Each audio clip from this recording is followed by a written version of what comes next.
Hello everyone, this is Dr. Abdal. Welcome back to my YouTube channel Learn with Dr. Abdal. So last topic जो मेरा था जिस पे मैंने video बनाई थी वो था हाइपोथेसिस टेस्टिंग.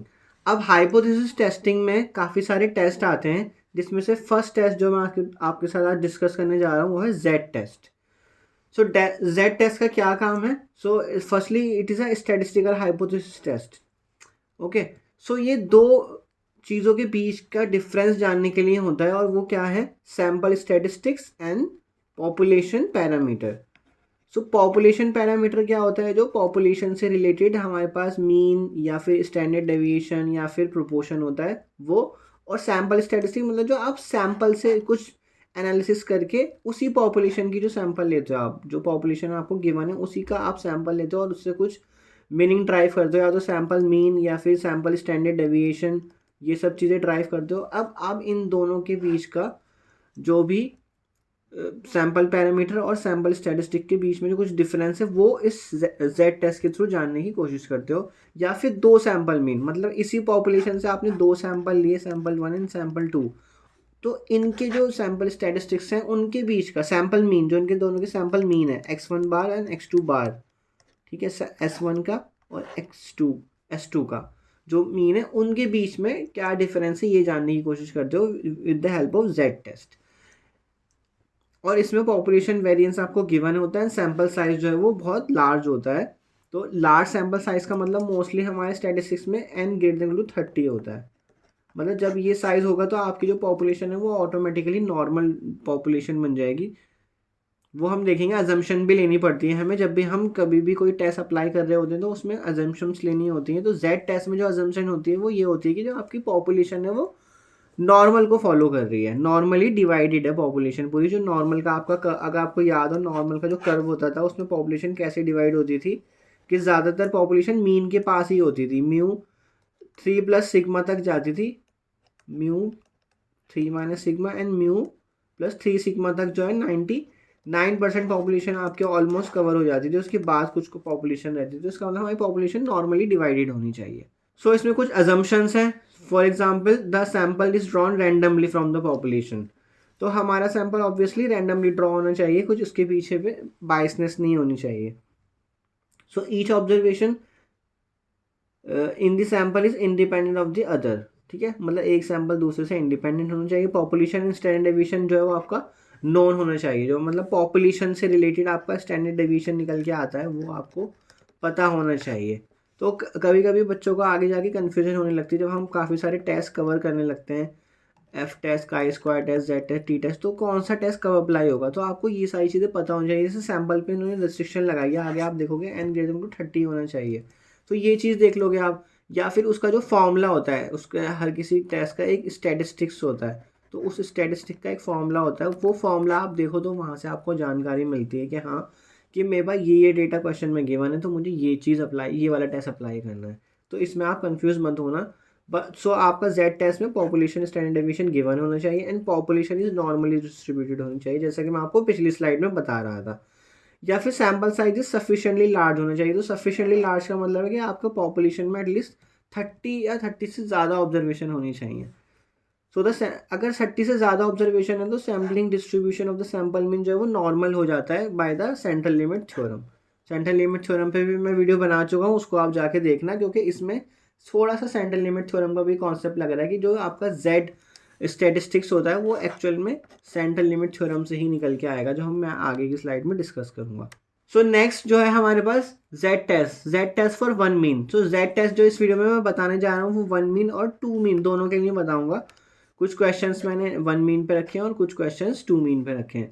तो आपका इसमें टेस्ट स्टैटिस्टिक होता है जो बहुत इंपॉर्टेंट होता है. वो कैसे निकलता है? X bar minus mu upon में सिग्मा बाई रूट एन. अब ये आपने चीज़ जो है ना सेंट्रल लिमिट थ्योरम में भी देखी होगी. सेंट्रल लिमिट थ्योरम जो मैंने आपको 2-3 वीडियो पहले कराया होगा, उसको ज़रूर देखना. वो बहुत इंपॉर्टेंट थ्योरम है. वहाँ से आपका किस तरह से sampling distribution of the sample mean जो है वो नॉर्मल को फॉलो करता है. तो ये एक्चुअल में आपका जो सैम्पलिंग डिस्ट्रीब्यूशन है X bar, sampling distribution of the sample mean normal को फॉलो करता है, जिसका मीन म्यू है और वेरिएंस क्या है? सिग्मा स्क्वायर बाई एन, ये है वेरिएंस. तो अगर मैं इसको स्टैंडर्डाइज कर दूं, जो कि मैंने यहाँ लिखा भी है आपको, अगर ये लैंग्वेज में पढ़ के देखोगे तो वो यही निकल के आएगा। अब मैं इसको स्टैंडर्डाइज कर दूँ, स्टैंडर्डाइज का मतलब होता है उसमें से नॉर्मल का मीन माइनस करो और जो नॉर्मल का स्टैंडर्ड डेविएशन है। अगर variance sigma square by n है तो स्टैंडर्ड डेविएशन क्या होगा, उसका स्क्वायर रूट होगा, तो सिग्मा बाई रूट एन। तो ये क्या फॉलो करेगा, स्टैंडर्ड नॉर्मल को फॉलो करेगा। तो हम बेसिकली हमेशा स्टैंडर्ड नॉर्मल की तरफ क्यों जाते हैं, क्योंकि आपको जो म्यू, अगर फॉर एग्जांपल म्यू ए दे रखा है और वेरिएंस बी दे रखा है, तो आपकी टेबल जो है, जो नॉर्मल की टेबल है, वहाँ से आपको मीन चेंज करना पड़ेगा और वेरिएंस चेंज करना पड़ेगा। बट आप क्यों बार बार मीन और वेरिएंस को चेंज करके आप नई नई टेबल यूज़ करना चाहोगे? आप चाहोगे कि आप उसको कन्वर्ट कर लो और आप उसको स्टैंडर्ड नॉर्मल टेबल से देख लो। तो जब भी आपका एक्स कोई नॉर्मल को फॉलो कर रहा होता है A with parameter A B, तो आप उसको स्टैंडर्डाइज कर देते हो, तो वो स्टैंडर्ड नॉर्मल को फॉलो करने लगता है। अब आपको सिर्फ एक ही टेबल से सारा काम हो जाएगा, क्या है वो किसी भी पैरामीटर को फॉलो कर रहा हो, ए बी की जगह सी डी आ जाए, 2 3 आ जाए, 5 7 कुछ भी आ जाए, बट आप उसे नॉर्मल में कन्वर्ट करके स्टैंडर्डाइज कर देते हो और इजीली स्टैंडर्ड नॉर्मल की हेल्प से उसके क्वेश्चन को कर लेते हो। तो जेड स्टैटिस्टिक जो है आपकी, या फिर टेस्ट स्टैटिस्टिक, हर टेस्ट की एक स्टैटिस्टिक होती है, वो होती है यहाँ पे जेड के केस में, जेड टेस्ट के केस में X bar minus mu upon sigma by root है ना। एक्स बार का मतलब है सैंपल मीन, म्यू का मतलब है population mean, sigma population standard deviation and n sample size.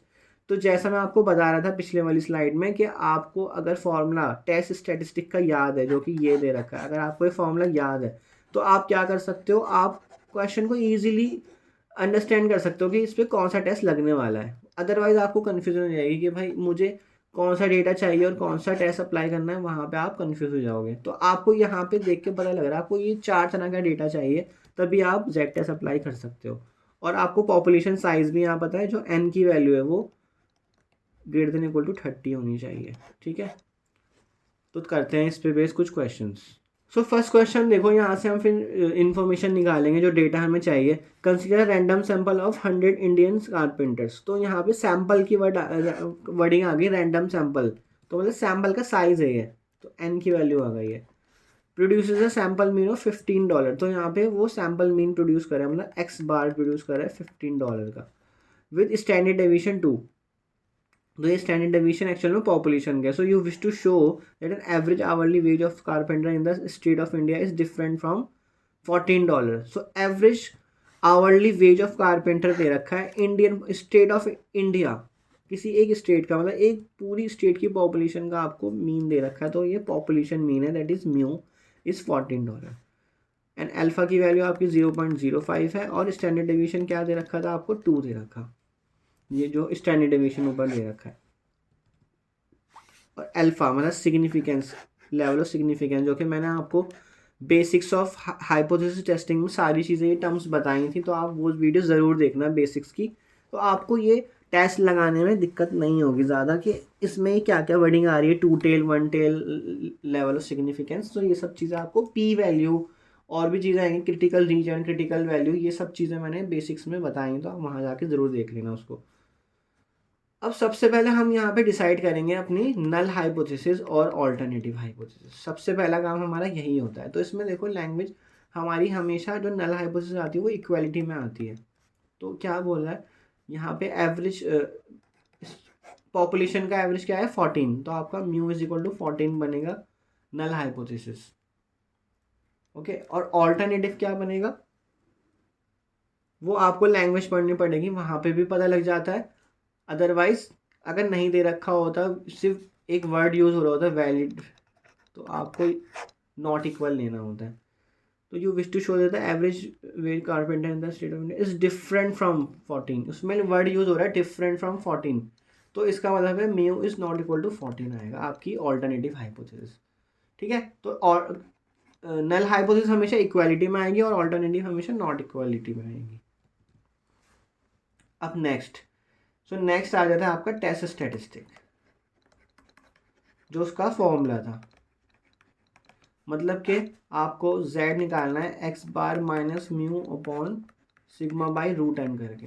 तो एक्स बार की वैल्यू क्या है 15 माइनस म्यू, म्यू की वैल्यू क्या है 14, sigma is 2 by root n, root n का मतलब है 100 का रूट मतलब 10 आ जाएगा यहाँ पे ऑब्वियसली। तो ये बन गया आपका। तो इसको सॉल्व करना, ये आ जाएगा आपका 5। अब यहाँ से दो मेथड निकल के आते हैं। मेथड 1 है पी वैल्यू और मेथड 2 है आपका क्रिटिकल वैल्यू से। तो मैं आप किसी भी मेथड से कर सकते हो जो भी आपको सही लगता है। एग्जाम में अगर आपसे पूछा जा रहा है कि नल हाइपोथेसिस को रिजेक्ट करना है या फेल टू रिजेक्ट करना है, वो आपको कैसे करना है, दोनों मेथड में से आप किसी भी मेथड से कर सकते हो। तो पी वैल्यू से मैं बता रहा हूँ सबसे पहले, जो भी आपकी टेस्ट स्टेटिस्टिक आई है, अब आपको देखना है कि आपकी ऑल्टरनेटिव किस में बनी गई है। तो ऑल्टरनेटिव जो है वो नॉट इक्वल में बनी गई है। अगर आप यहाँ देखो, ऑल्टरनेटिव जो है आपकी नॉट इक्वल में बनी है, तो इसका मतलब ये टू टेल क्वेश्चन है, टू टेल टेस्ट है ये। तो टू टेल टेस्ट का जो मतलब कि जो आपकी टाइफन एरर होने की जो प्रोबेबिलिटी होती है वो टेल में डिवाइड हो गई, दोनों टेल में उसकी प्रोबेबिलिटी होती है। मतलब कि इधर भी है वो और वो इधर भी है। अब आपका टेस्ट मतलब टू टेल क्वेश्चन था, तो इसलिए वो दोनों टेल पे उसकी प्रोबेबिलिटी गिवन है टाइफन एरर होने की। मतलब कि आप नल हाइपोथेसिस करेक्ट थी और उसको रिजेक्ट कर रहे हो, तो टाइफन एरर हो रही है, उसकी जो प्रोबेबिलिटी है वो यहाँ पे आ गई है दोनों जगह। वो यहाँ पे डिनोट की जा रही है नॉर्मल का जो कर्व होता है वहाँ पे। अब अल्फा की वैल्यू क्या दे रखी थी आपको, 0.05, वो हम देखेंगे बाद में। बट पहले टू टेल टेस्ट लग रहा है तो 5 आ गया आपका। तो 5 क्योंकि टू टेल है तो वो 5 के आपको 5 यहाँ पर भी है और आपका 5 -5 होके इधर आ जाएगा। टू टेल में हमेशा ये याद रखना, जो भी टेस्ट स्टेटिस्टिक आ रही है उसको आप राइट साइड पे, राइट टेल पे भी लेके जाओगे और लेफ्ट टेल पे भी लेके जाओगे, वो यहाँ पे वो नेगेटिव हो जाएगा। अब आपको -5 से पहले का सारा रीजन कवर करना है और 5 के बाद का सारा एरिया कवर करना है।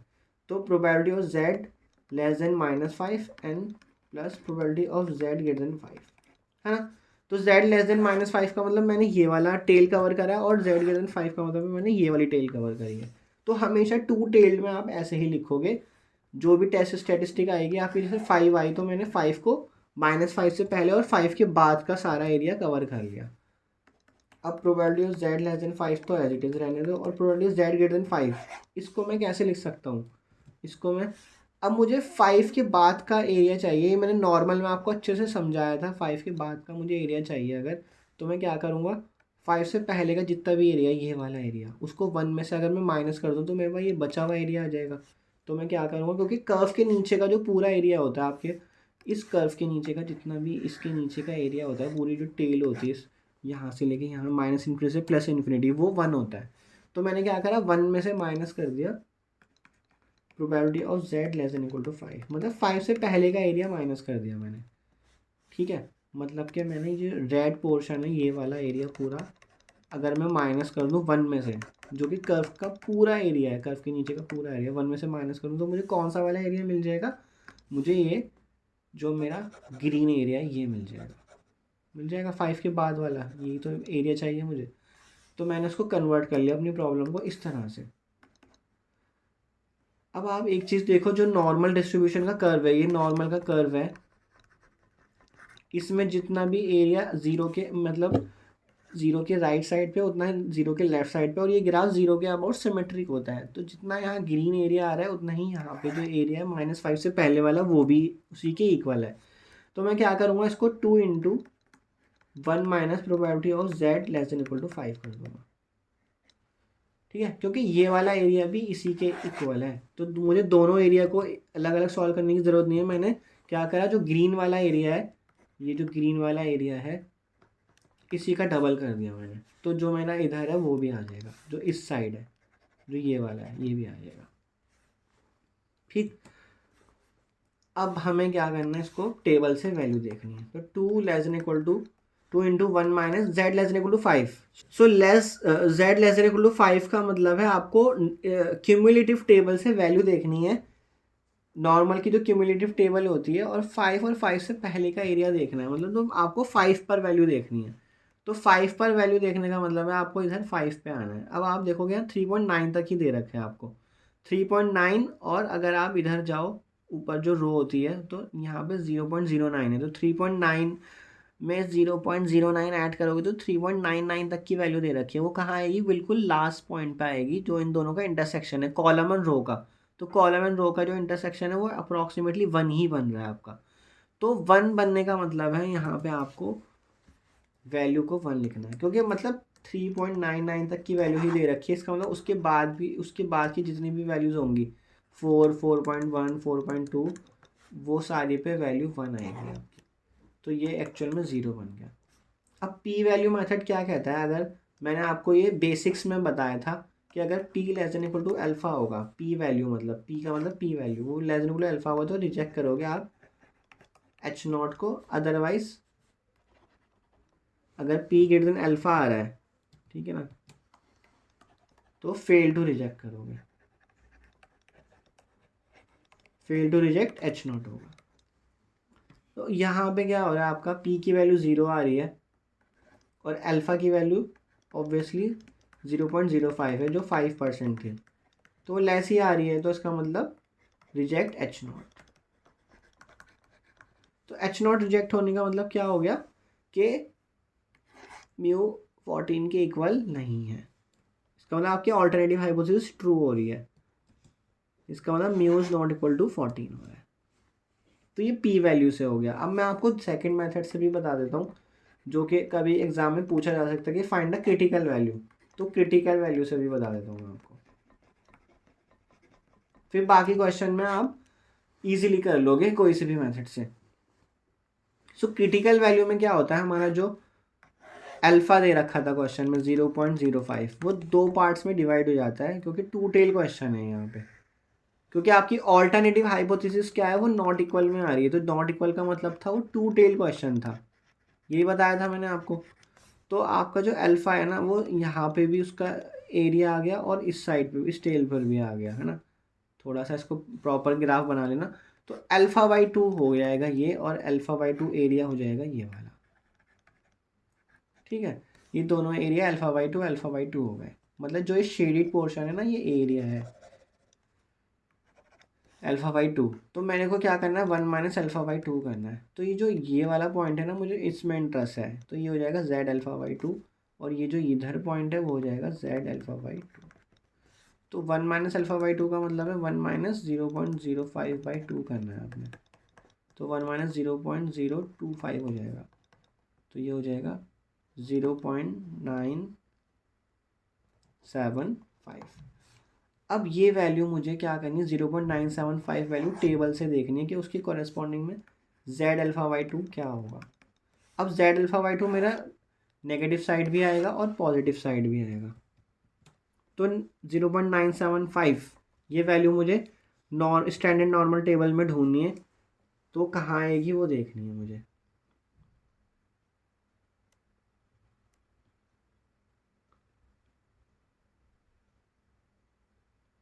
तो देखो 0.975 आपका यहाँ पर है, ठीक है। तो 0.975 आप किसके कॉरेस्पॉन्डिंग में आ रहा है, वो 1.9 और 1.9 पे देखो, और ऊपर क्या है कॉलम में 6, तो 1.96 पे आ रहा है एग्जैक्टली 1.96 पे 0.975 आ रहा है।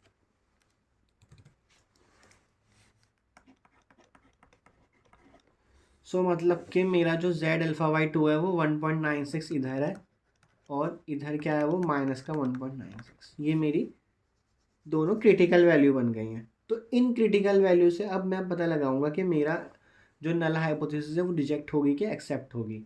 अभी आपको फर्स्ट टाइम में क्वेश्चन थोड़ा बड़ा लग रहा है क्योंकि मैं एक्सप्लेन कर रहा हूँ, बाकी फिर क्वेश्चन बहुत ईजी है, ज़्यादा बड़े स्टेप्स नहीं है इसके। अब आपको जेड टेस्ट स्टेटिस्टिक याद है, वो थी 5, टेस्ट स्टेटिस्टिक आपकी 5 थी। अब आप देखो 5 कहाँ लाई करेगा। अगर आपका जो नॉर्मल डिस्ट्रीब्यूशन का कर्व है, ठीक है, उस कर्व में हमने ये तो पता लगा लिया कि क्रिटिकल वैल्यू कहाँ है। एक क्रिटिकल वैल्यू 1.96 यहाँ है, और एक क्रिटिकल वैल्यू -1.96 यहाँ पर है। अब जो आपने अभी टेस्ट स्टेटिस्टिक निकाली थी वो 5 आ रही है, वो आ रही है 5 यहाँ पे। अब जो क्रिटिकल वैल्यू के बाद का जितना भी रीजन होता है ना, क्योंकि टू टेल है तो उसमें राइट साइड का टेल देखोगे और लेफ्ट साइड की टेल देखोगे, तो आपकी अगर टेस्ट स्टेटिस्टिक उस एरिया में चली जाती है, क्योंकि इस एरिया को हम बोलते हैं रिजेक्शन एरिया, रिजेक्शन रीजन भी बोलते हैं इसको हम, ठीक है। ये वाला भी और सेम इस साइड वाला भी, क्योंकि ये टू टेल का क्वेश्चन है। तो अगर आपकी टेस्ट स्टैटिस्टिक इस रीजन में चली जाती है तो आपका नल हाइपोथेसिस रिजेक्ट हो जाता है, क्योंकि ये रिजेक्शन रीजन है। तो टेस्ट स्टैटिस्टिक की वैल्यू आपकी 5 थी, तो इसलिए रिजेक्ट हो जाएगा आपका H0।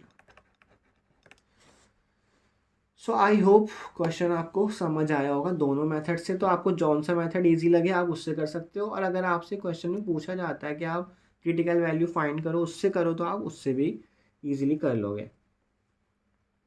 तो एक क्वेश्चन इसी पे हम और करते हैं, तो आपको और अच्छे से क्लियर हो जाएगा कि टू टेल का क्वेश्चन कैसे करते हैं।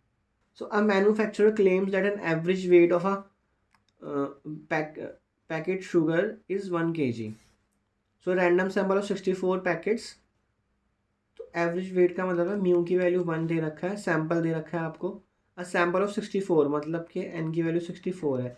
Sample mean weight found to be 0.97। तो सैंपल मीन दे रखा है आपको 0.97। तो population standard deviation is known. Population standard deviation दे रखा है 0.12। तो अल्फा की वैल्यू 5% दे रखी है यहाँ पे। क्या चेक करना है? Test whether the manufacturer claim is valid. अगर यहाँ पे क्लेम इज वैलिड का वर्ड यूज हो रहा है ना, इसका मतलब ये टू टेल का क्वेश्चन है, मतलब कि आपकी ऑल्टरनेटिव हाइपोथेसिस नॉट इक्वल में आएगी। तो एच नॉट क्या बनेगा आपका? Mu is equal to 1 and H1 क्या बनेगा? Mu not equal to 1। तो उसका मतलब ये टू टेल क्वेश्चन है। तो नॉट इक्वल कब आएगा आपका ऑल्टरनेटिव में? ऑल्टरनेटिव हाइपोथेसिस जो H1 होती है वो कब, उसमें नॉट इक्वल कब आएगा? या तो डिफरेंट वर्ड यूज हो रहा होगा, डिफरेंस करके कुछ वर्ड यूज हो रहा होगा, या वैलिड करके कुछ वर्ड यूज हो रहा होगा, तब आएगा। ठीक है। अब नेक्स्ट टू टेस्ट स्टैटिस्टिक। तो ये क्या था आपका? Z is equal to x bar minus mu upon sigma by root n था। तो एक्स बार की वैल्यू क्या है? 0.97 एंड म्यू की वैल्यू क्या है? 1। ठीक है। सिग्मा की वैल्यू है आपकी 0.12 बाई रूट एन। तो एन की वैल्यू 64 है, तो रूट एन 8 हो गया। तो इसको आप सॉल्व करना, सॉल्व करके ये वैल्यू आएगी आपकी -2। ठीक है। अब मैं मेथड 1 से पी वैल्यू निकालता हूँ। सबसे पहले पी वैल्यू कैसे निकलती है? जो भी आपकी टेस्ट स्टैटिस्टिक आई है, आप उसके नेगेटिव में जा रहे हो और पॉजिटिव में भी जाओगे। ठीक है।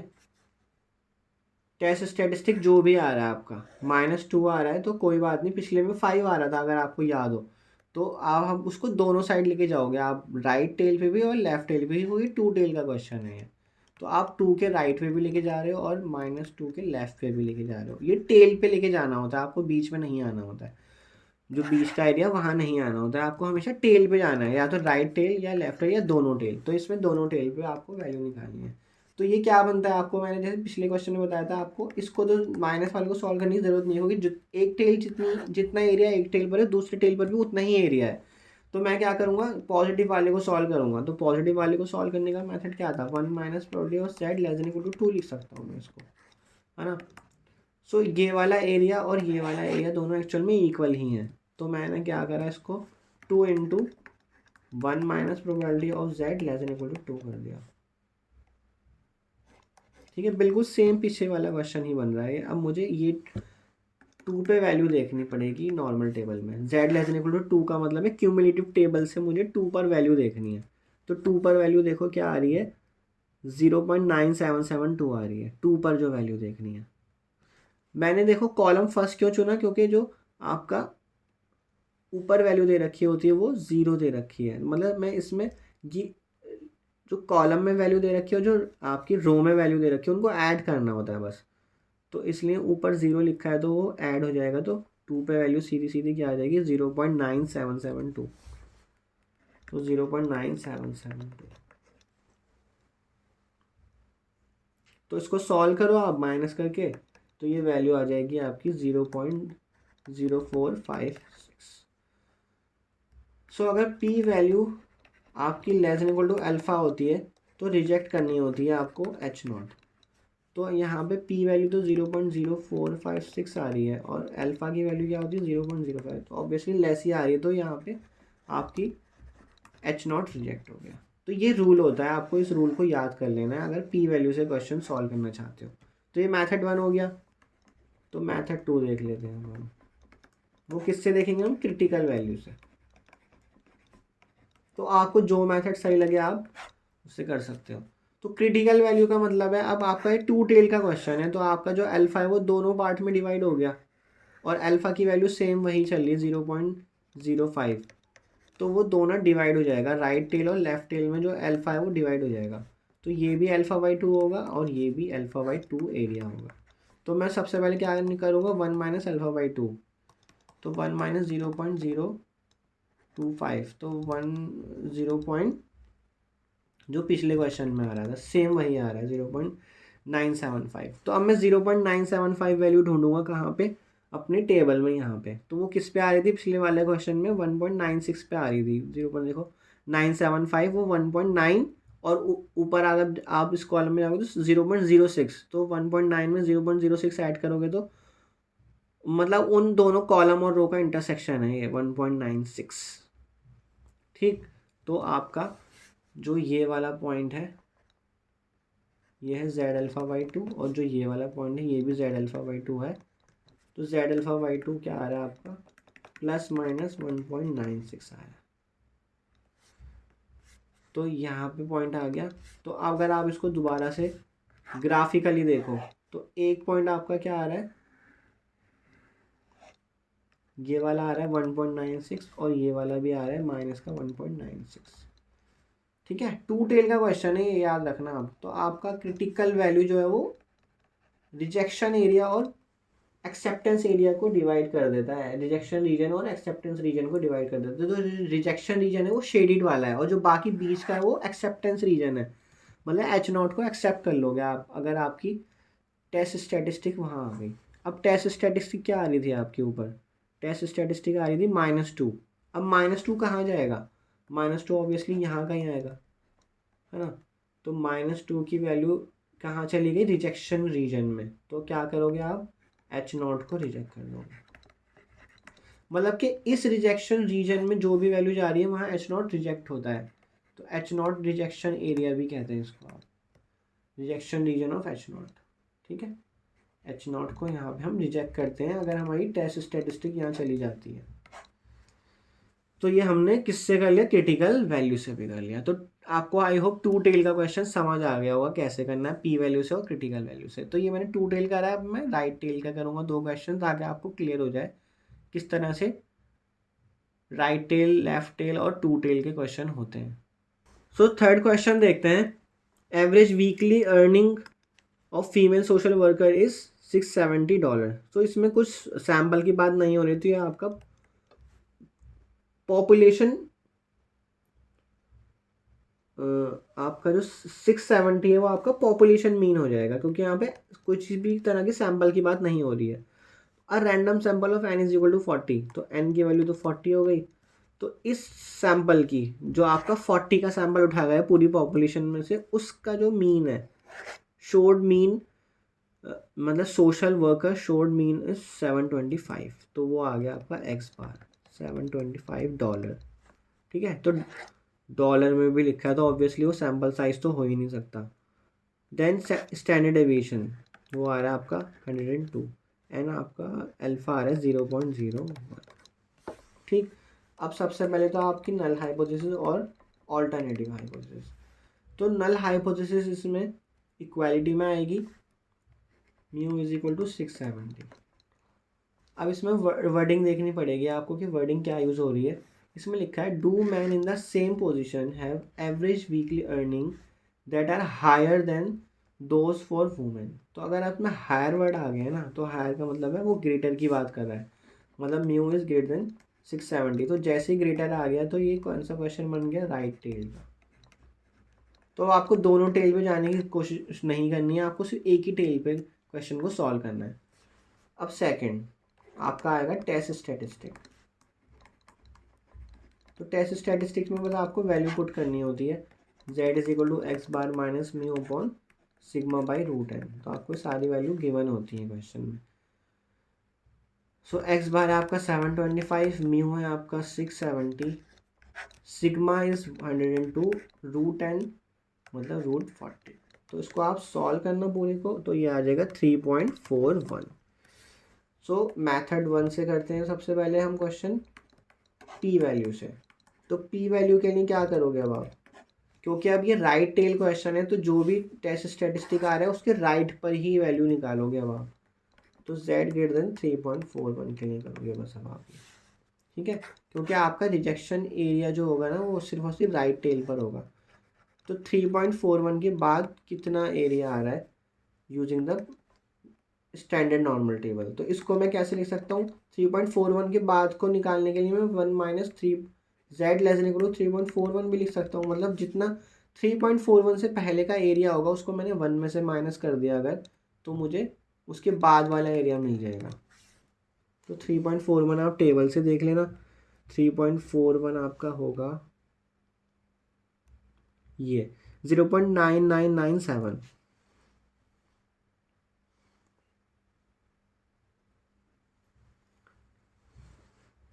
ठीक है, तो 1 माइनस 0.997, ठीक है, 3.41 0.997 है, तो ये आ जाएगा 0.0003। तो p value is less than equal to alpha clearly, क्योंकि अल्फा क्या है इसमें 0.01 है और वो ग्रेटर होगा किससे, 0.0003 से ग्रेटर होगा। सो इसलिए आपका क्या हो जाएगा, रिजेक्ट H नॉट।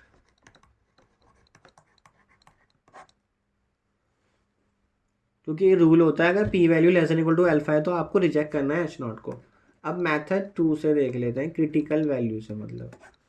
तो क्रिटिकल वैल्यू कैसे निकलती है, अल्फा को देखना पड़ रहा है सबसे पहले। तो अल्फा क्या दे रखा है आपका, 0.01 दे रखा है इस क्वेश्चन में। अल्फा की वैल्यू 0.01 है, तो राइट टेल का क्वेश्चन है तो इसमें टेल सिर्फ इधर ही रहेगी आपकी रिजेक्शन एरिया की। जो रिजेक्शन रीजन होता है इसमें 2 पार्ट में डिवाइड नहीं होगा, तो ये अल्फा सिर्फ इतना ही रहेगा। तो आपको निकालना क्या है, जेड अल्फा। जो जेड अल्फा यहाँ पे पॉइंट है, तो वो पॉइंट क्या करता है, वो रिजेक्शन एरिया को और एक्सेप्टेंस एरिया को डिवाइड करता है। मतलब इस पॉइंट के राइट साइड पे रिजेक्शन एरिया और लेफ्ट साइड पे एक्सेप्टेंस एरिया है। तो जेड अल्फा निकालने के लिए आपको क्या रूल लगाना पड़ता है, 1 माइनस अल्फा करना पड़ता है। जो 1 माइनस अल्फा करके वैल्यू आ रही होती है उसको टेबल में देखना होता है। तो 1 माइनस 0.01 करोगे आप, तो मतलब 0.99। अब 0.99 आप देखो वो कहाँ होगा इस टेबल में।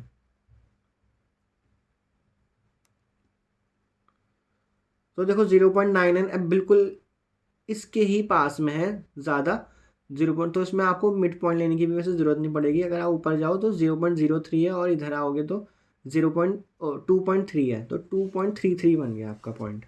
तो जेड अल्फा पॉइंट क्या बना, 2.33। मतलब जो आपका क्रिटिकल वैल्यू है, मतलब जिससे आपका रिजेक्शन रीजन और एक्सेप्टेंस रीजन डिवाइड हो रहा है, वो है 2.33। आपको अब राइट टेल पे रहना है, आपको अब लेफ्ट टेल पे नहीं जाना है, क्योंकि टू टेल क्वेश्चन नहीं है, सिर्फ राइट टेल क्वेश्चन है। अब आप अपनी टेस्ट स्टेटिस्टिक देखो, टेस्ट स्टेटिस्टिक आ रही है 3.41, तो 3.41 यहाँ कहीं होगा, तो वो कहाँ चला गया, रिजेक्शन रीजन में चला गया, है ना। यहाँ पे हमेशा अगर टेस्ट स्टेटिस्टिक रिजेक्शन रीजन में जाती है तो H नॉट रिजेक्ट हो जाती है, तो H नॉट रिजेक्टेड। ठीक है, तो यहाँ पे इस तरह से ये क्वेश्चन हो गया। तो एक राइट टेल का क्वेश्चन और ले लेते हैं। So a random sample of n is equal to 100। तो जैसे सैंपल की बात आ गई, वो सैंपल का साइज आ गया यहाँ पे 100। Recorded deaths in United states during the past year showed N average life span of 71.8। तो मतलब इस सैंपल की बात चल रही है अभी आपकी फ़िलहाल। इस सैंपल का अगर आपको डेटा दिए रखा है 71.8, तो वो किसका है, सैंपल मीन है वो। Assuming a population standard deviation, तो पॉपुलेशन स्टैंडर्ड डेविएशन 8.9 है। Does this seem to indicate that the mean life span today is greater than 70। तो ग्रेटर वर्ड भी आ गया और मीन लाइफ स्पैन टुडे, तो इसका मतलब म्यू की वैल्यू 70 है और अल्फा की वैल्यू 0.05। तो ज़्यादातर क्वेश्चन में जो आपका अल्फा चलता है वो 0.05 ही चलता है। तो H नॉट आपका हमेशा इक्वालिटी में आएगा। तो जो पॉपुलेशन मीन है उसके इक्वालिटी में आता है वो हमेशा, है ना, इसी के इक्वालिटी में लिखा है मैंने इसको। अब नेक्स्ट आएगा आपका ऑल्टरनेटिव। तो ऑल्टरनेटिव के लिए वर्ड ग्रेटर आ रहा था, तो म्यू इज ग्रेटर देन 70। तो ये राइट टेल का क्वेश्चन है अगेन।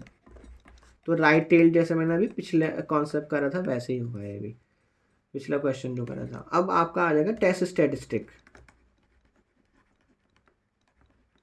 तो इसका मतलब आपको क्या निकालना है, z is equal to x bar minus mu by sigma root n निकालना है। तो एक्स बार की वैल्यू क्या दे रखी है आपको 71.8, म्यू की वैल्यू 70 और सिग्मा की वैल्यू 8.9 और 100 का स्क्वायर रूट। तो ये बनेगा आपका 2.02। तो राइट टेल का क्वेश्चन है। अगर मैं मेथड 1 पी वैल्यू से करना चाहूँ उस क्वेश्चन को, ठीक है, तो क्या होगा, सिर्फ और सिर्फ राइट टेल पे देखोगे आप, मतलब ग्रेटर पे 2.02 के, ठीक है। मतलब जो आपका रिजेक्शन एरिया है वो, अगर आप नॉर्मल टेबल में जा रहे हो तो 2.02 के बाद का देख रहे हो आप, बस ग्रेटर में जा रहे हो आप, ग्रेटर का साइन यूज़ हो रहा है ऑल्टरनेटिव में, बस राइट टेल का मतलब है ग्रेटर में जाओगे आप।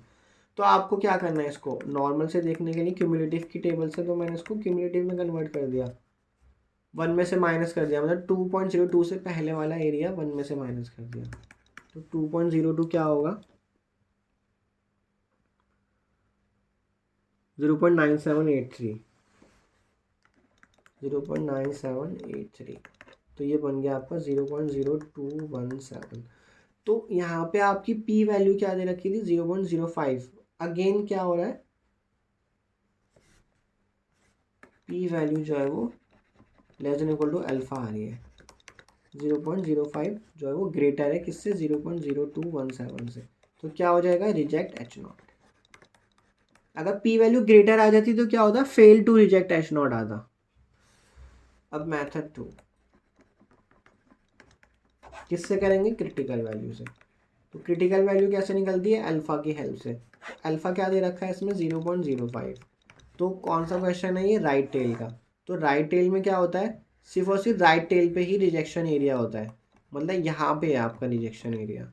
तो जेड अल्फा आपका कहीं यहाँ होगा, जो एक्सेप्टेंस रीजन को रिजेक्शन रीजन को डिवाइड करता है। तो आप इसके लिए हमेशा क्या करते हो, 1 माइनस अल्फा करते हो, क्योंकि सिर्फ एक साइड है। आपको याद होगा 2 टेल में मैं क्या करता था, अल्फा बाई 2 करता था, क्योंकि रिजेक्शन एरिया दोनों साइड डिवाइड हो जाता था, इधर भी इधर भी, तो अल्फा 2 पार्ट में डिवाइड हो जाता था।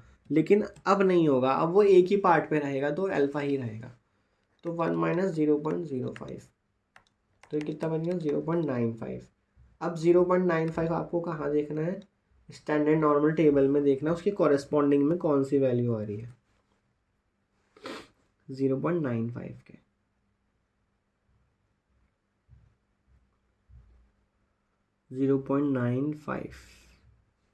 तो आप देखो 0.9495, 0.9505, तो 0.95 इन्हीं दोनों के बीच में कहीं होगा, मतलब 1.64 और 1.65 के बीच में कहीं होगा। तो इनका आप क्या लोगे, एवरेज ले लोगे, 1.64 और 1.65 का एवरेज ले लोगे, तो क्या बनेगा 1.645। तो आपका जेड अल्फा बन गया 1.645। तो इसका मतलब आपका जो क्रिटिकल वैल्यू है वो कहाँ चली गई, मैं आपको बार बार ग्राफिकली करके दिखाता हूँ ताकि क्लियरली दिखाई दे। आपका जो रिजेक्ट क्रिटिकल पॉइंट है वो 1.645 है, तो इसके बाद का जितना भी रीजन होगा, क्योंकि राइट टेल है तो वो रिजेक्शन रीजन होगा।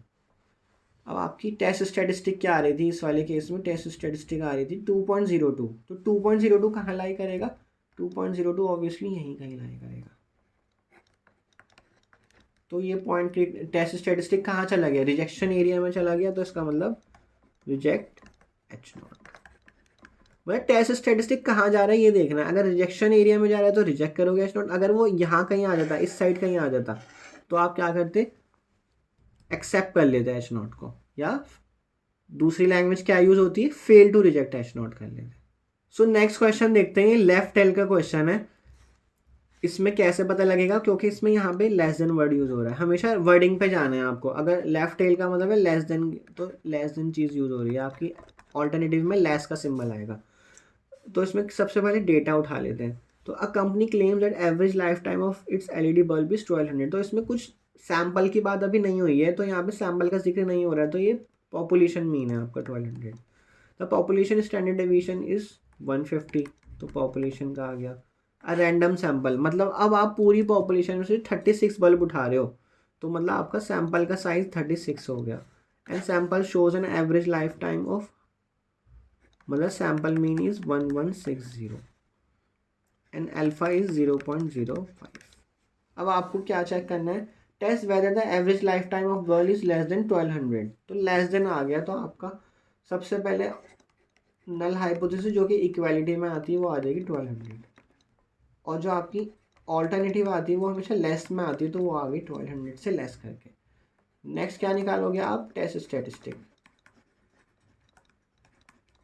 अब ये कैसे निकलती है, z is equal to x bar minus mu upon sigma by root n. तो इसमें आप वैल्यूज पुट करो, 1160 माइनस 1200 divide by sigma by root n, तो ये सॉल्व होके आ जाएगी -1.6। अब पहले हम करते हैं इसको p वैल्यू से, ठीक है, मेथड 1 से। अब इसमें मैं क्या करता हूँ, क्योंकि ये मेरा लेफ्ट टेल का क्वेश्चन है, तो जो आपकी टेस्ट स्टैटिस्टिक आ रही है ना, उसके लेफ्ट पर अब आप निकालोगे area, probability z less then -1.6, ये निकालोगे।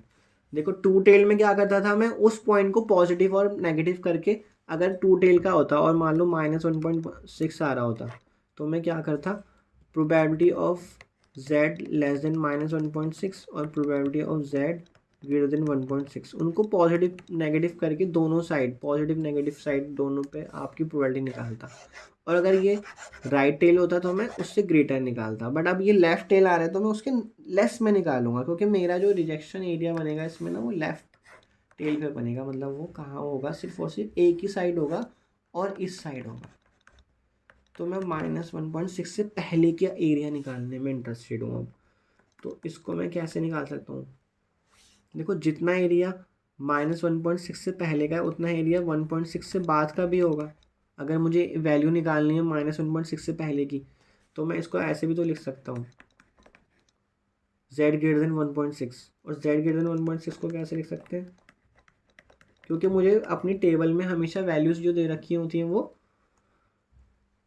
पॉजिटिव के लिए दे रखी होती है क्यूमुलेटिव में, इसलिए मैंने उसको पॉजिटिव में कन्वर्ट करा है। ये आप नॉर्मल टेबल, जो नॉर्मल के क्वेश्चंस मैंने कराने सिखाए थे, वो आप वीडियो में ही ज़रूर देखना, तो आपको क्लियर हो जाएगा कि ये कैसे सॉल्व करते हैं। नॉर्मल के क्वेश्चंस करना बहुत ज़्यादा ज़रूरी है, नॉर्मल आपको हमेशा काम आएगा, कि वो बहुत सी जगह यूज़ होता है नॉर्मल टेबल, और स्टैंडर्ड नॉर्मल डिस्ट्रीब्यूशन फंक्शन बहुत जगह यूज़ होता है वो। अब आपको 1.6 वैल्यू ढूंढनी है, 1.6 वैल्यू है 0.9452,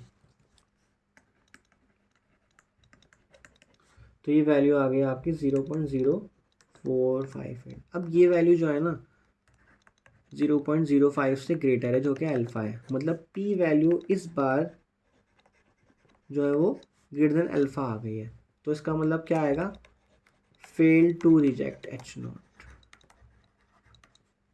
तो फाइनली ऐसा क्वेश्चन आ गया जिसमें H0 रिजेक्ट हो रहा है। अब मैं क्रिटिकल से भी कर देता हूँ उसको।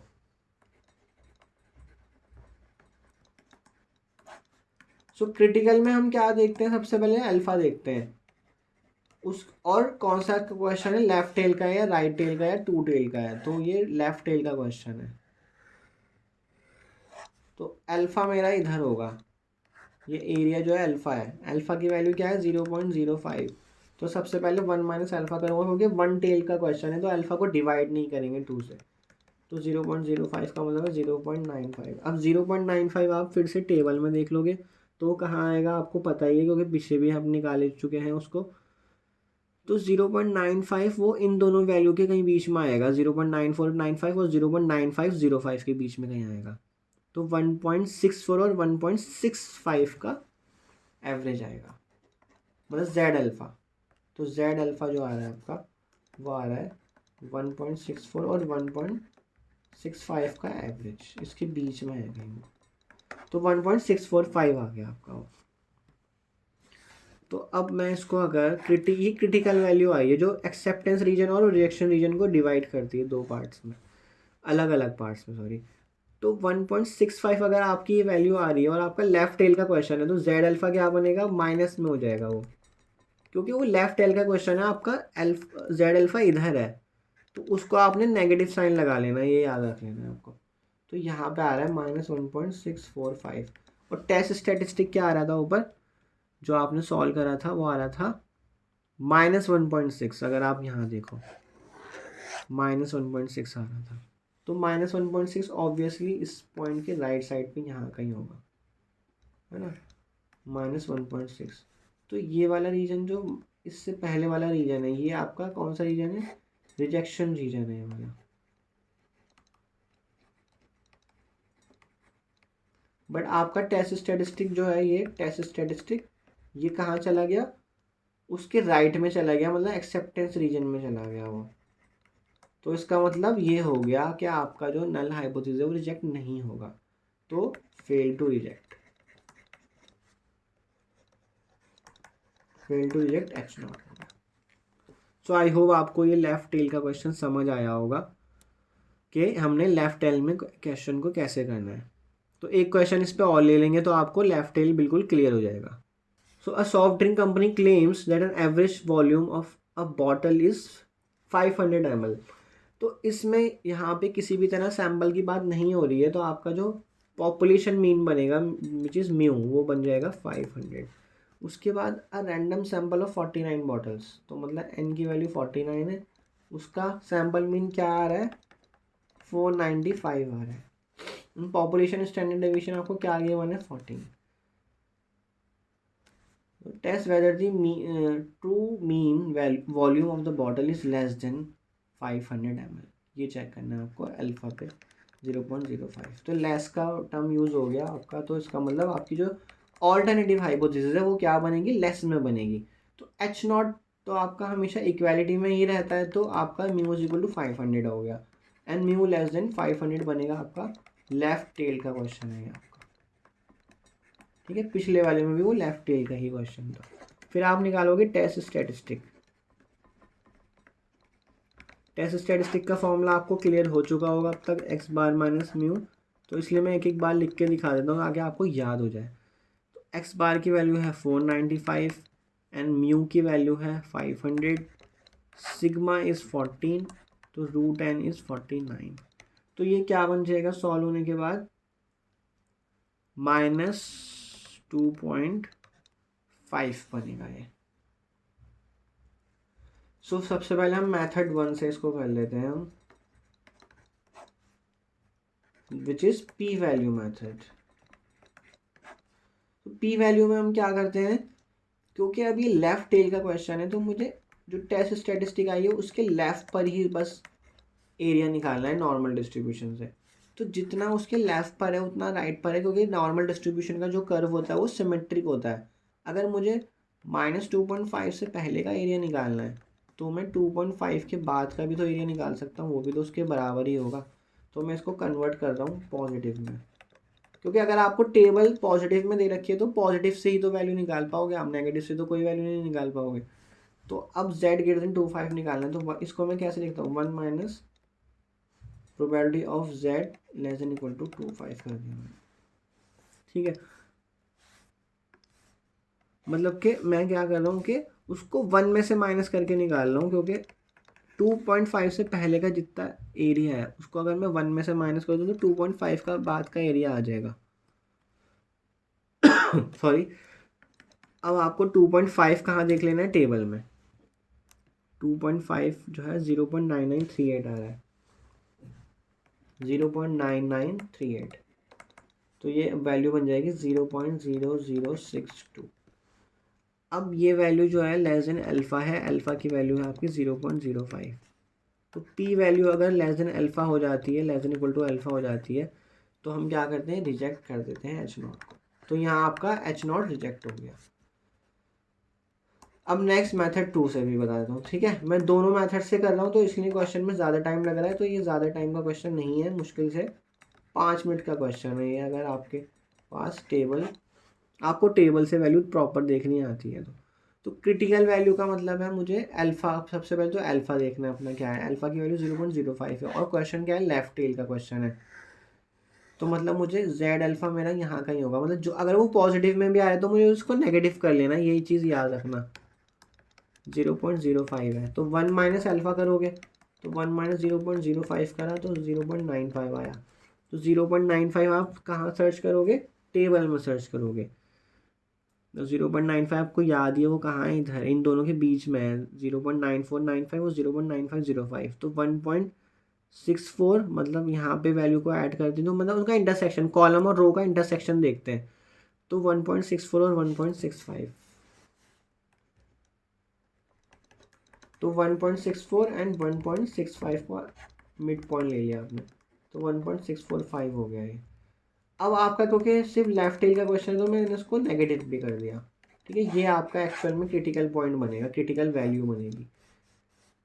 अब आपका क्योंकि लेफ्ट टेल का क्वेश्चन है तो आ जाओ लेफ्ट टेल पे आ जाते हैं इसको लेके हम, मतलब कि ये पॉइंट यहाँ पर है। तो इससे पहले का जितना भी एरिया होगा क्योंकि लेफ्ट टेल का क्वेश्चन है वो रिजेक्शन रीजन होगा आपका, होगा ना, यही तो हम करते आ रहे हैं अभी। अब आपने देखना टेस्ट स्टेटिस्टिक क्या आ रही थी आपकी, टेस्ट स्टेटिस्टिक आ रही थी -2.5। तो -2.5 कहाँ होगा, वो ऑब्वियसली यहाँ का ही होगा लेफ्ट में, और -2.5 तो वो रिजेक्शन, आपकी टेस्ट स्टेटिस्टिक कहाँ चली गई, रिजेक्शन रीजन में चली गई, तो इसलिए क्या होगा, रिजेक्ट H नोट हो जाएगा।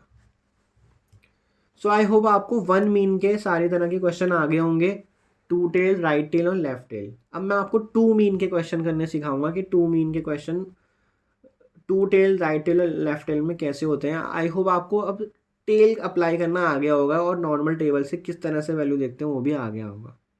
सो टू मीन का जो प्रॉब्लम है वो कहाँ अप्लाई होती है, to test whether there is a significant difference between the means of two population when the population variances are known. तो पॉपुलेशन वेरिएंसेस आपको पता होंगे और आप पॉपुलेशन मीन में डिफरेंस को पता करने की कोशिश करोगे।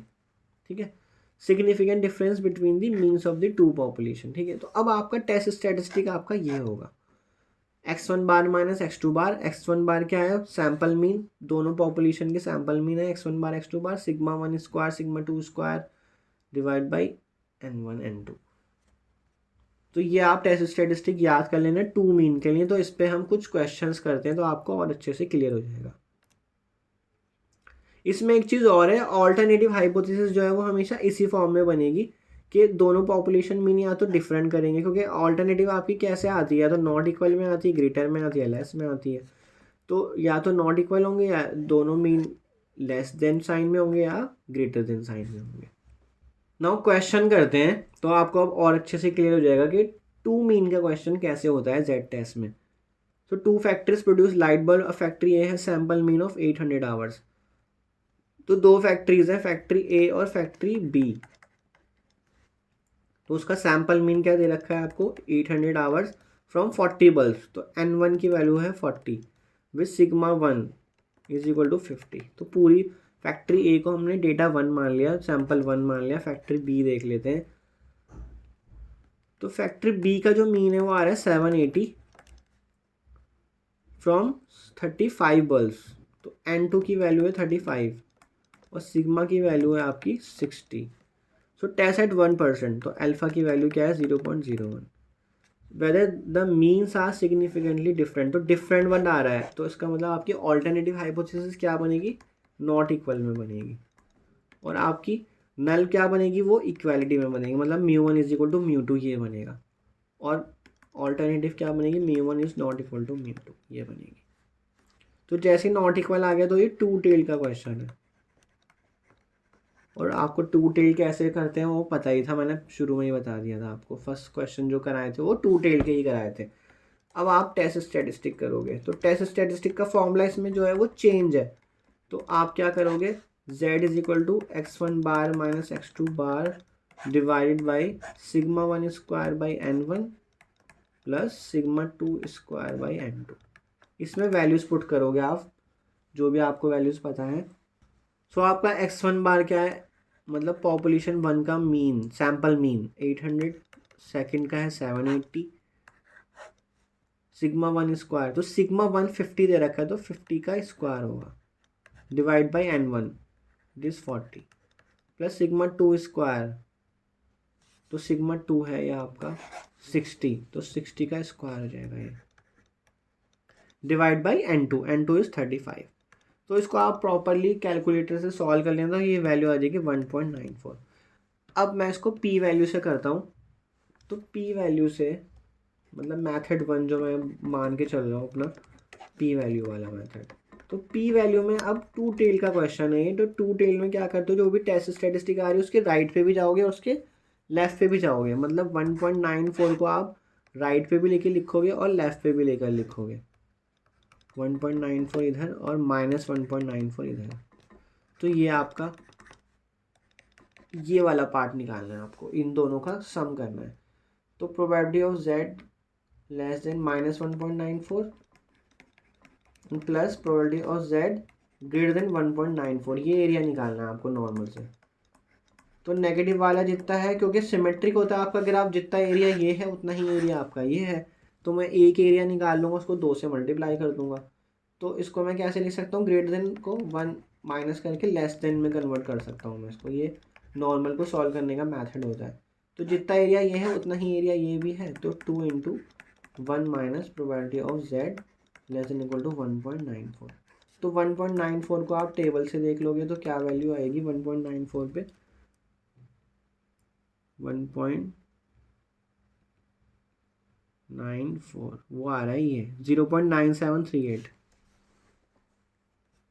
सो 0.9738, तो 1 में से सब्ट्रैक्ट करो, 2 से मल्टीप्लाई करो, तो ये वैल्यू बन जाएगी 0.0524, और अल्फ़ा की वैल्यू क्या है आपकी 0.01, तो अल्फ़ा से ग्रेटर हो गया है आपकी पी वैल्यू। तो जब पी वैल्यू ग्रेटर हो जाती है तो फेल टू रिजेक्ट हो जाता है आपका, fail to reject H0। Okay, अब क्रिटिकल से कर लेते हैं हम मेथड 2। तो आप जिस मेथड से आपको कंफर्टेबल लगे आप उससे कर सकते हो क्रिटिकल पॉइंट। अब अल्फ़ा आपका 2 पार्ट में डिवाइड हो जाएगा इस वाले क्वेश्चन में। अल्फ़ा की वैल्यू क्या है 0.05 है, ओ सॉरी 0.01 है, तो वो इधर भी जाएगा, तो z अल्फ़ा बाई 2 आपको निकालने में इंटरेस्ट है, तो z अल्फ़ा बाई 2 इधर भी जाएगा, तो 1 माइनस अल्फ़ा बाई 2 होगा इस केस में। तो अल्फ़ा की वैल्यू क्या थी 0.01 थी, तो 2 से डिवाइड करोगे तो 0.005 हो जाएगी, 1 में से माइनस करोगे तो 0.995 हो जाएगी। अब आपको 0.995 जो है वो टेबल में सर्च करना है और उसके कॉरेस्पॉन्डिंग वैल्यू निकालनी है, तो 0.995,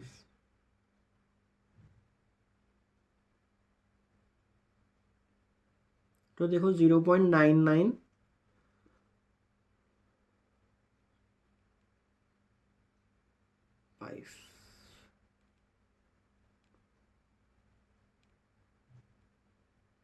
तो वो इन दोनों के बीच में होगी, 0.9949 और 0.9951 के बीच में कहीं होगी, तो वो ऊपर क्या आ रहा है 0.57 और 0.58 आ रहा है, ठीक है।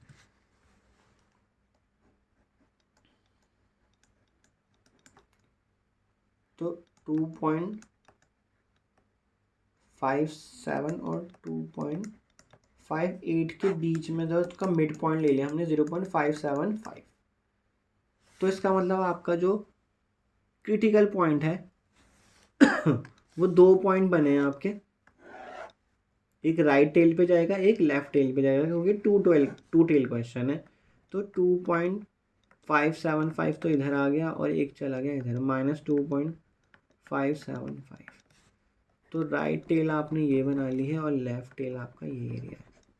अब आप क्या देखोगे आपका टेस्ट स्टैटिस्टिक कहाँ जा रहा है, तो टेस्ट स्टैटिस्टिक 1.94 था आपका, तो 1.94 कहाँ जाएगा, वो कहीं यहाँ पे आएगा 1.94, और जो ये बीच का इसके बीच में एरिया है, मतलब जो रिजेक्शन रीजन के अलावा जितना भी एरिया है वो आपका एक्सेप्टेंस एरिया होता है, जहाँ पे आप H0 को एक्सेप्ट कर लेते हो। तो इसका मतलब जो लैंग्वेज यूज़ कर रहे हैं हम, fail to reject H0, acceptance भी बोलते थे या फिर एक्सेप्ट H0। दोनों चीज़ें ठीक है, दोनों लैंग्वेज यूज़ कर सकते हो आप। सो नेक्स्ट क्वेश्चन देखते हैं। Two machines A and B, so machine A and machine B का आपको डेटा उठाना है। सबसे पहले स्टील रॉड्स बनाती हैं ये। To compare your performance independent random sample of rods are selected for each machine. The for machine is the sample of 50 rods. तो मशीन ए में सैंपल ऑफ 50 रॉड्स का डेटा उठाया गया है, एवरेज उसका निकल के आ रहा है 82। मशीन बी में 60 रॉड्स का डेटा उठाया जा रहा है, जिसका 60 रॉड्स का जो एवरेज निकल के आ रहा है वो आ रहा है आपका x2 बार विच इज 79। अब इसमें आपने स्टैंडर्ड डेविएशन ढूंढना है। वो कहाँ देखा था, population standard deviation of the strength are known to be 60 units for machine A. तो मशीन ए के लिए जो पॉपुलेशन है उसका जो स्टैंडर्ड डेविएशन है वो आ रहा है 6, और मशीन बी के लिए जो पॉपुलेशन है उसका स्टैंडर्ड डेविएशन निकल के आ रहा है 5। अब यहाँ से आपको अपने टेल भी देखना है, कौन से टेल का क्वेश्चन है ये। So test whether machine A produces rods with greater mean strength than machine B. तो ग्रेटर वर्ड आ गया, ग्रेटर मीन आ गया वर्ड पूरा, तो इसका मतलब है mean 1 is greater then mean 2, ये आएगा आपका ऑल्टरनेटिव में। तो फर्स्ट में H0 तो इसमें इक्वालिटी में ही बनेगा, mean 1 is equal to mu 2, और H1 क्या बनेगा आपका, वो बनेगा mu 1 is greater than mu 2। तो मतलब ये क्वेश्चन कौन सा है, राइट टेल का क्वेश्चन है, राइट टेल्ड। अब नेक्स्ट टेस्ट स्टैटिस्टिक, इसका फॉर्मूला, क्योंकि टू मीन का क्वेश्चन है ये, इसमें टू मीन है, तो x1 bar minus x2 bar divide by sigma 1 square by n1 plus sigma 2 square by n2। तो x1 बार क्या है आपका 82, x2 बार 79, तो सिग्मा 1 स्क्वायर क्या है आपका 6 स्क्वायर बाई n1, ठीक है 6 का स्क्वायर है ये, plus sigma 2 square by n2। तो इसको आप सॉल्व करना, इसकी वैल्यू आ जाएगी आपकी निकल के अराउंड 2.81। अब याद करो ये राइट टेल का क्वेश्चन है, तो मुझे सिर्फ और सिर्फ राइट पे वैल्यू देखनी होगी, इसमें दोनों टेल पे वैल्यू नहीं देखूंगा। तो पी वैल्यू जो निकलेगी वो probability of z greater than करके निकलेगी, वो 2.81, क्योंकि राइट टेल का क्वेश्चन है, आपका जो रिजेक्शन एरिया है वो राइट टेल पर है। तो आप 2.81 के बाद वाला एरिया कैलकुलेट करोगे पी वैल्यू में नॉर्मल टेबल की हेल्प से। तो जब ग्रेटर में लिखा होता है तो उसको हम लेस में कन्वर्ट कर लेते हैं, क्योंकि टेबल में वैल्यू हमेशा लेस के लिए दी होती है, ग्रेटर के लिए नहीं दी होती है। क्यूमुलेटिव की बात कर रहा हूँ मैं, क्यूमुलेटिव टेबल से आप जो वैल्यू उठा रहे हो। तो 2.81 सर्च करो टेबल में, कहाँ है 2.81 है आपका ये 0.9775, क्योंकि ऊपर 0.01 लिखा है, ठीक है ना। तो 2.81 0.9975, तो 0.9975 आ गया आपका ये। सो 1 माइनस 0.9975 बनेगा आपका 0.0025 विच is less than alpha. Alpha की वैल्यू क्या दे रखी है 0.05 दे रखी है आपको क्वेश्चन में, which is less than alpha. तो P value less than alpha आ गई तो रिजेक्ट कर दोगे आप H0 को। अब आप क्रिटिकल से कर दो इसको, क्रिटिकल पॉइंट से, विच इज आवर मैथड 2। तो आप जिस भी मेथड से कंफर्टेबल हो आप उससे कर लो, अगर क्वेश्चन में जिससे आता है आप उससे भी कर सकते हो। तो इसमें आप कैसे निकालते हो, क्योंकि राइट टेल का क्वेश्चन है, तो आपका जो रिजेक्शन एरिया होगा वो हमेशा राइट पर ही होगा। तो आपको जो जेड अल्फ़ा निकालना है वो राइट पर ही निकालना है, मतलब आपका जेड अल्फ़ा यहाँ होगा और उसके बाद सारा आपका रिजेक्शन एरिया होगा।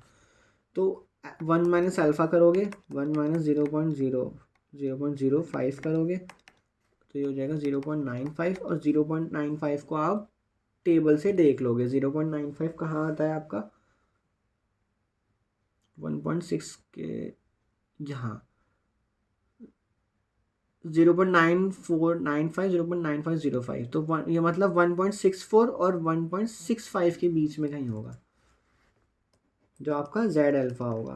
1.64 और 1.65 के कहीं बीच में होगा, तो क्या बन जाएगा 1.645। तो ये आपका क्या बना है क्रिटिकल पॉइंट, और राइट टेल पर है तो वो राइट पे चला जाएगा, वो मतलब पॉजिटिव ही रहेगा। अगर लेफ्ट टेल होता तो मैं इसको नेगेटिव कर देता, तो वो यहाँ पे आएगा जेड अल्फा। मतलब 1.645, और इसके बाद का जितना भी एरिया है वो रिजेक्शन एरिया है। अब आपका टेस्ट स्टैटिस्टिक क्या आ रहा था ऊपर, टेस्ट स्टैटिस्टिक आ रहा था 2.81। तो 2.81 कहाँ होगा, ऑब्वियसली वो इस पॉइंट के बाद होगा, वो यहाँ कहीं होगा 2.81। तो वो रिजेक्शन एरिया में चला गया जहाँ पे आपकी नल हाइपोथेसिस रिजेक्ट हो जाती है। तो इसका मतलब आप रिजेक्ट कर दोगे किसको, एच नॉट को। तो ये आपका राइट टेल का क्वेश्चन ऐसे हो जाएगा। सो नेक्स्ट हमारा जो क्वेश्चन है वो देख लेते हैं। Two fertilizers F1 and F2 are used to improve crop yield. To compare their effectiveness, independent random samples of fields treated with each fertilizer are studied. तो आपके पास टू फर्टिलाइजर हैं F1 एंड F2, तो इनका data आपको उठाना है जो भी दे रखा है क्वेश्चन में। तो फर्टिलाइजर में जो N1 हो गया, आपके सैम्पल साइज है वो 42 है, 42 quintals per hectare based on a sample of 64। तो सॉरी, वो N1 64 है आपका, N1 64 है, और सैंपल मीन आपको क्या दे रखा है, वो दे रखा है 42। उसी तरह F2 का में जो दे रखा है आपको, N2 दे रखा है 81, और X2 बार दे रखा है आपको 45। देन सिग्मा 1 दे रखा है कहाँ पे, वो लास्ट में दे रखा है इधर। F1 के लिए दे रखा है 8, और सिग्मा 2 दे रखा है 9। तो क्या निकालना है, test whether the mean yield using fertilisers F1 is less than that using fertiliser F2। तो लेस का वर्ड आ गया, तो इसका मतलब आपका जो ऑल्टरनेटिव बनेगी वो लेस में बनेगी। तो फर्स्ट एच नॉट हमेशा दोनों इक्वल होंगे, मतलब पॉपुलेशन 1 का पॉपुलेशन 2 का जो मीन है वो इक्वल होगा। H1 में क्या बनेगा, μ1 लेस देन μ2 बनेगा। तो इसका मतलब ये लेफ्ट टेल का क्वेश्चन है, क्योंकि जब लेस वर्ड आ जाता है वो लेफ्ट टेल हो जाता है। सेकंड क्या निकालोगे आप, test statistic. Z is equal to x1 bar minus x2 bar divided by sigma 1 square upon n1 plus sigma 2 square upon n2 निकालोगे। तो इन वैल्यूज़ को आप पुट कर लो फटाफट से, 42 minus 45 divide by sigma 1 square, मतलब सिग्मा 1 का स्क्वायर कर लो 64/60, और n1 भी 64 है, सिग्मा 2 का स्क्वायर 81, और n2 भी है, तो ये बन जाएगा -3/√2। तो ये वैल्यू बन जाएगी -2.12। तो अगर मैं इसे p वैल्यू से करना चाहूँ, मतलब मेथड 1 से अगर मैं करना चाहूँ उसे, तो लेफ्ट पे ही देखोगे तो z के लेफ्ट पे जो टेस्ट स्टैटिस्टिक आ रही है 2.12। अब मुझे पता है, मैं टेबल में पॉजिटिव वैल्यू दे रखी होती, तो जितना भी एरिया आपका -2.12 से पहले का है वो, क्योंकि ग्राफ आपका सिमेट्रिक होता है, तो जितना एरिया 2.12 के बाद होगा वो भी सेम होगा। तो मैं इसको यहाँ पे ले गया, इस एरिया को, मुझे एरिया से मतलब है एरिया कितना आएगा। तो z ग्रेटर देन 2.12 ये भी सेम होगा इसके, और ग्रेटर को हमेशा हम लेस में कन्वर्ट कर लेते हैं। तो 2.12 1 में से माइनस कर दिया हमने। अब 2.12 वैल्यू आप टेबल से देख लो, तो 2.12 वो आ रही है 0.9830।